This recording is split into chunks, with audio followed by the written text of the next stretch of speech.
Assalamu alaikum hurmatli televizor ko'ruvchilar. Dunya Uyghur Qurultiyi to'g'ri televiziyasi kündəlik xəvərlər proqramımızga xoş gəldinglar. Mən Hidayət Musacan. Bugün 9-cu ayının 2-ci günü payshanba. Hammalarning shu vaqtda xeyirlik bo'lsin. Aziz ko'ruvchilar, tövəndə diqqətinglar bugungi xəvərlər proqramımızın təfsilatida bo'lsin.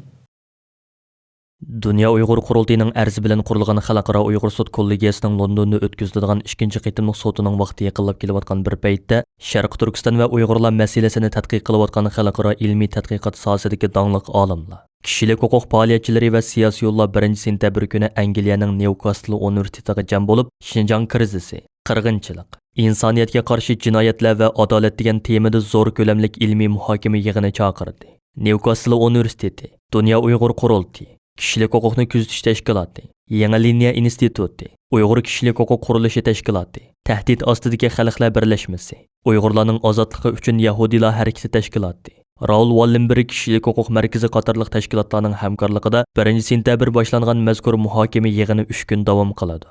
Mazkur muhokama yig'ini 1-sentabr kuni London vaqti atigan soat 9 da 1990-yillardan boshlab Sharq Turkistonda tekshirish va tadqiqot bilan mashg'ul bo'lib kelgan Uyg'urshunos olimlardan professor Joanni Semiz xonimning ichilish nutqi bilan boshlandi. Professor Joanni Semiz xonim so'zida Sharq Turkistondagi siyosiy vaziyat haqida tushuncha berib, o'zi oxirgi qitim 2018-yili Urumchiga borgan vaqtdagi ahvollarni eslab o'tdi. Shundaqla Uyg'urlar duch kelayotgan siyosiy bostirishlarni dastlab har qaysi sohaning madaniyat qirg'inchiligi, Uyg'urlarning kimligini o'zgartirish qurilishi degandek atalg'ular bilan ataganligini hamda buning insoniyatga qarshi jinoyatlar ekanligini o'rtaq e'tirof qilganligini. Ammo 2020-yildan boshlab ma'lum bo'lgan turlik moddiy isbotlarning birdek bu ahvollarning amaliyotda to'liq ma'nodagi irqiy qirg'inchilik ekanligini ko'rsatganligini. Shunga har sohadagi olimlarni va mutaxassislarni bir joyga to'plab, bu tarixiy hodisaning hozirgi ahvoliga qarab chiqishni qaror qilganligini bayon qildi. Joanni xonim yana alohida qilib Xitoy hukumatining o'ziga embargo e'lon qilganligini, ularning mushu orqali Uyg'ur qirg'inchiligi haqidagi so'z qilayotgan xalqarodagi olimlarni va siyosiy yo'llarni qo'rqitmoqchi bo'layotganligini tilga oldi. Ammo uning qarashicha Xitoy hukumatining mushu xil chegara hal qilgan o'ch ilish harakati dunyodagi olimlarga Xitoy zodi nimalarni qilyotadi, ular nimalarni yushiryotadi deb savol qo'yishi lozim ekan. Bu qitimqi 3 kunlik yig'inda har qaysi joylardan kelgan necha o'nlagan olimlar dal mushu masalani ko'rdigan holda bir qator savollarga javob tayyorlaydi ekan. Bu qitimqi muhokama yig'ini haqida chiqarilgan yig'in uqtirishida aytilishicha, muhokama yig'ini jarayonida har soha zotlari navbatda Uyg'urlarning duch kelayotganlari qirg'inchilikmi yoki madaniyat qirg'inchiligimi yoki insoniyatga qarshi jinoyatmi? Qirg'inchilikning qanday isbotlari mavjud? Xitoyning bu qirg'inchilikdagi niyati nima bo'lishi mumkin? Xitoy hukumatining bu qirg'inchilikdagi javobgarligini qaysi shakllarda surishti qilish mumkin degandek bir qator savollarga javob topadi ekan. Mazkur yig'inga Germaniyadan berib qatnashayotgan Dunya Uyg'ur Qurultiyining raisi Dolqun Aysa apandim matbuotlarga qilgan so'zida Uyg'ur qirg'inchiligining paketlari ko'plab ma'lum bo'layotgan. Xitoy hukumati butun kuchi bilan buni inkor qilayotganda, buncha ko'p olimlar va mutaxassislarning bir yerga jam bo'lib, bundaq bir muhokama yig'ini chaqirishining zo'r ahamiyatga ega bo'ladiganligini ta'kidladi.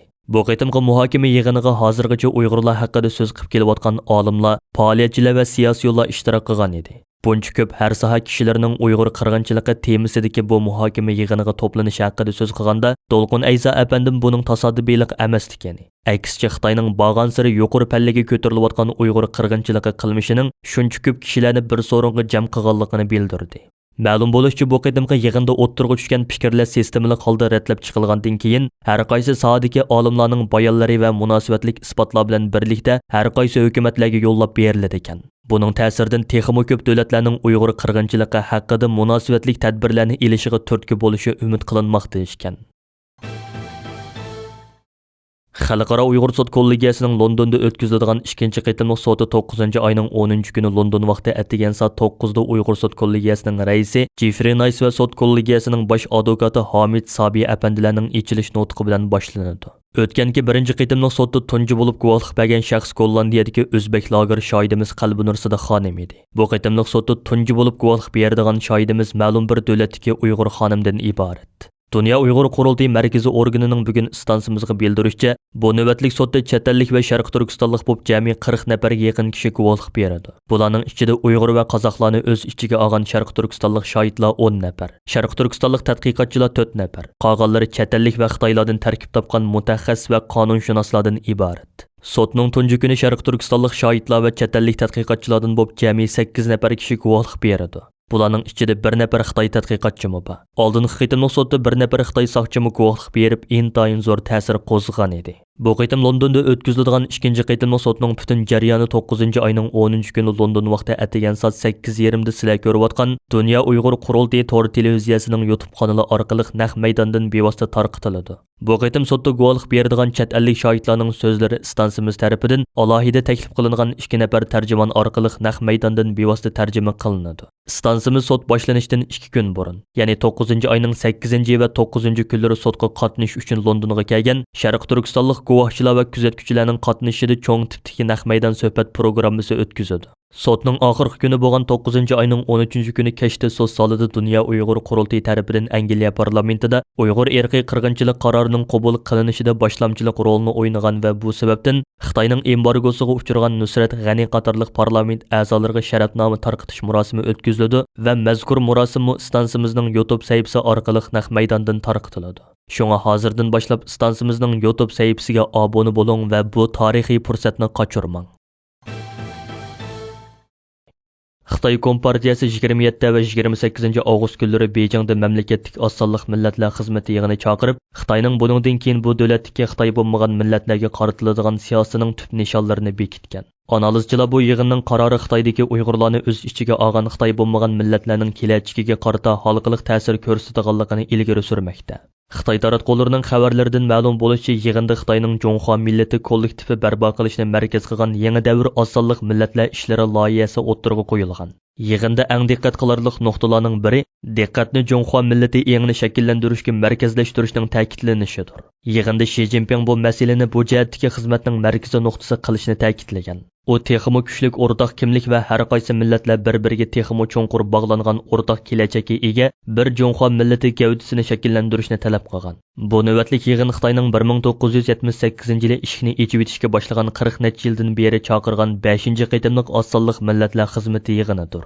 Biroq bu navbatlik yig'inning negizlik farqi bu yig'in Beyjing hukumati g'arb davlatlari tomonidan ularning tili, madaniyati, nopsi, diniy e'tiqodi, urf-odatlarini vayron qilib 1,800,000 Uyg'urni lager, turmalarga qamash bilan ayblanayotgan. Uning harakati irqiy qirg'inchilik deb qaralgan bir mazgilda chaqirilgan. Ba'zi g'arb mutaxassislarining aytishicha, Xitoyning yangi siyosatining yo'linishi uning burunqi yo'linishi bilan o'xshash. U bo'lsa irqiy qirg'inchilik va insoniyatga qarshi turish jinoyatidan iborat.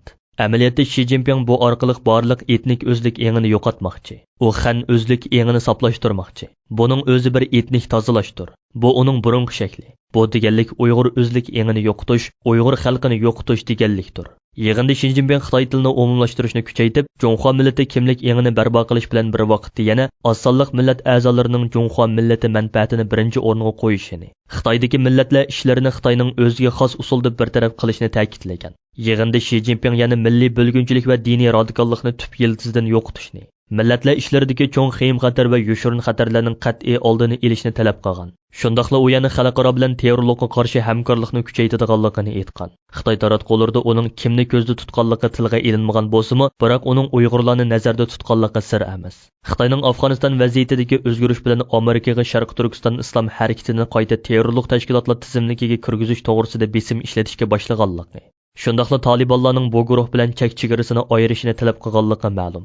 Shi Jinping so'zida biz milliy omillarga aloqador ideologiyalik masalalarni aktiv va puxta hal qilishimiz, milliy bo'lgunchilik, diniy oshqo'llikning zaharlik ideyalarini yo'qotishni davomlashtirishimiz kerak deb ta'kidlagan. Kuzatuvchilarning qarashicha xalqaro jamiyat Xitoy bilan terrorlikqa qarshi hamkorlik olib berishni rad qilishi kerak ekan. Ma'lum bo'lishicha 27 va 28 avgust kunlari o'tkazilgan bu yig'indan keyin atalmish Uyg'ur avtonom rayoni doiralari darhol harakatga kelib, yig'inning ruhi va Shi Jinpingning ta'limotlarini qandoq ijro qilishning ko'yiga tushgan.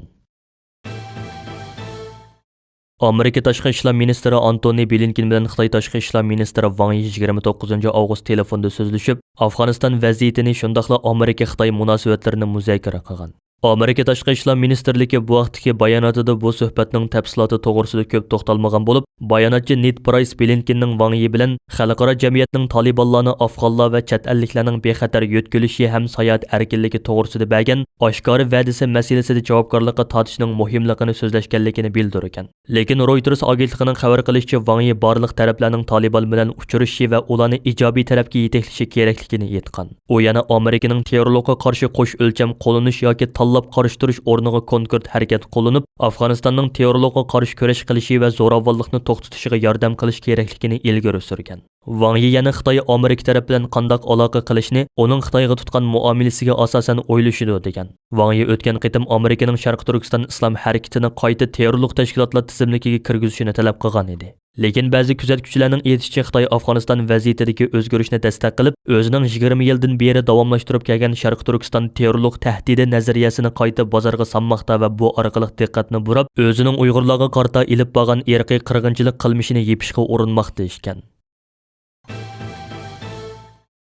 BBC'ning xabarida Afg'onistondagi Uyg'urlarning ham Taliban ham Xitoyning qo'sh vayimisida qolganligi bildirilgan.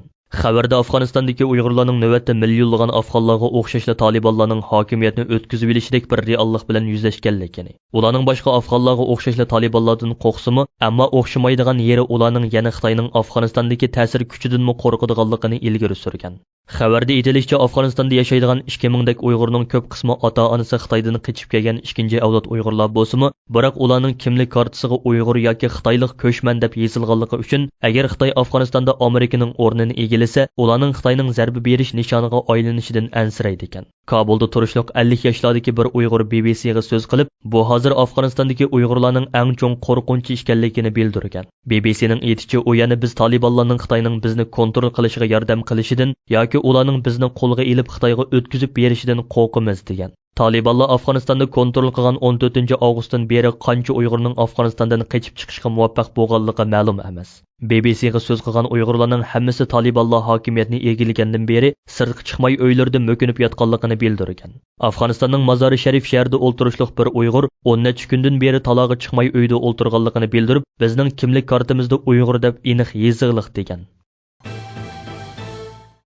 Taliban kuchlarining Afg'onistonni qo'lga olishdan ilgari Xitoy bilan uchrashishi xalqaroning diqqatini qo'zg'agan edi. Talibanlar hokimiyatni egallagandan keyin bo'lsa, Xitoyning ular bilan texmo yaqin bo'lib ketganligi o'ttirg'i chiqdi. Bloomberg xabarlarida e'lon qilingan bir maqolada ko'rsatilishicha, Xitoyning diqqati Afg'onistondagi qimmatli tabiiy boyliqqa markazlashgan. Xitoyning davlat taratqullari va Xitoy analizchilari Talibanning qo'lidagi Afg'onistonning boyliqni ichish haqida qizg'in suhbatlarni boshlagan. Maqolada aytilishicha, bugungi kunda aqliy telefonlar va elektrlik mashinalarga ishlatiladigan nodir to'pi bilan litiy moddasiga bo'lgan ehtiyoj kuchayotgan bo'lib, Afg'onistonda bu tabiiy boyliqlar mo'lishgan. Qimmati 1 trillion dollardan oshadi ekan.